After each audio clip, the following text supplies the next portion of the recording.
If ever God was looking for men who, as we would say, square their shoulders and carry the burden, it's in this day in which we live. If ever we need to be alert that we don't get caught and trapped in false doctrine, it's the day in which we live. If ever there was a day when we should put on the whole armor of God, God in heaven, you know. I believe the world today and in areas of the church is filled with lying spirits and doctrines of devils. I sometimes say this is a day of thin theology and fat preachers. I'm sure it is. Peter said in his day that some will make merchandise of you. That couldn't be more true than the day in which we're living. We want our big love offerings. We want glamour. Paul never glamorized the gospel. It's a pretty gory gospel. It's a bloody gospel. It's a sacrificial gospel. I believe the cardinal ethic of Christianity is sacrifice, not success, sacrifice. And some people love God because he gives. We've got this wretched prosperity stunt. Paul's very clear, isn't he? Doesn't he say, writing to Timothy there, that you'll come a day when people think that gain is godliness?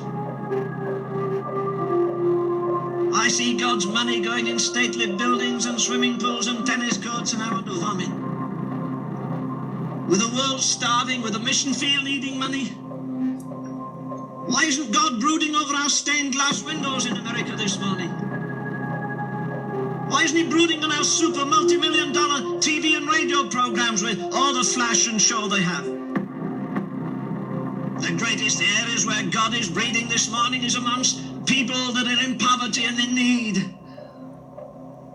Some of God's choicest saints don't have another shirt to change.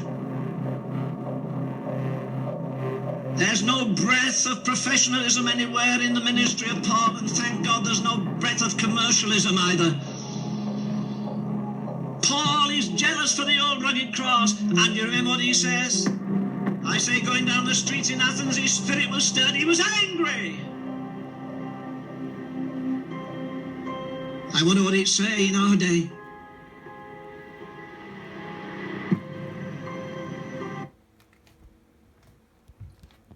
Philippians chapter 3, verse 18 and 19. For many walk, of whom I have told you often, and now tell you even weeping, that they are the enemies of the cross of Christ, whose end is destruction, whose God is their belly, and whose glory is in their shame, who mind earthly things. Philippians chapter 3, verse 18 and 19 in the King James Bible, the Living Book.